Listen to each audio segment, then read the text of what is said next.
Mal happened to come across the village when he was visiting Tassie in early 90s, and we negotiated with the hydro to acquire it, and that happened in February of 1995. In fact, the Garvins and the Clearys, we both sold our houses in Sydney to fund the deposit. Figured we could then, it was a risk, and for Fusion it was the biggest limb we've ever been out on, or up to that stage. And then just pay out the hydro by selling off the houses, and we've now done that. The goal of the community? Primarily is the rehabilitation of young people, and that remains the core purpose, and yet as we do that it's enabling us, it's now Fusion's national base. We've relocated our national headquarters from Sydney. It's our training base, and it's enabling us to undergird the work nationally and in fact now internationally. For instance, even with our training here at this time, this course that's about to start, we have participants from England, Canada, Indonesia and Ukraine as well.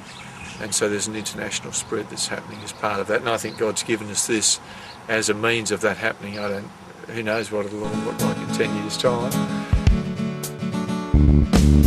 Heart FM is a community radio station. Again, it's our way of connecting and staying in touch with the real world, and so it services the Northern Midlands into Launceston down to Campbelltown and Ross, and we have a mix of announcers, a mix of music. It's fairly easy listening stuff, but it's a way of connecting with the community. But we have rural news on and that sort of stuff, so as it services the farming fraternity.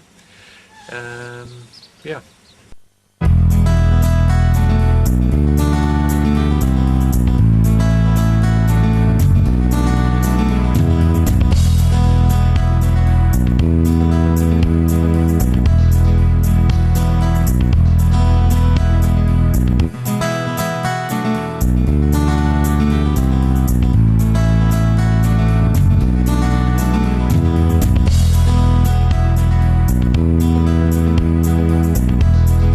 You've got to connect with the real world, and all of this stuff does it. Even like Australia Day on Saturday, the Australia Day Festival, we'll have people from all over Tassie here, and they won't all be church people, but I think they'll go away having touched something. They'll think, gee, there's something special about that.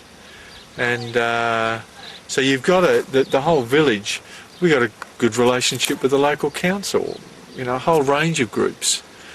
You got to connect with the real world, and even the golf club guys. Like we did that when they had their pro-am on the weekend. We did the catering for it, and they were just so pleased.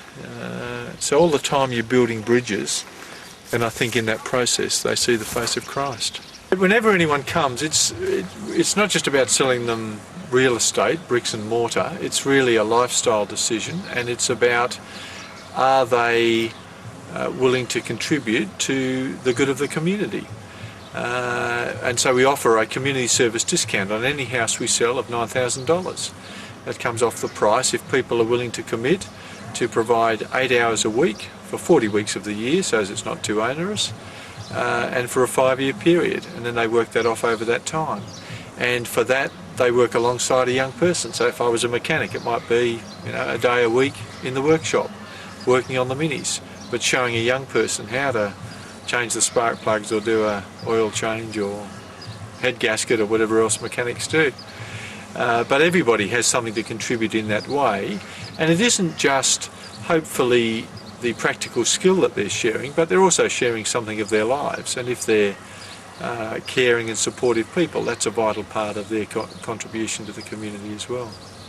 And the whole idea of the program here is to help find their potential and help them find an activity that they are adept at, and help them find their gift or ability.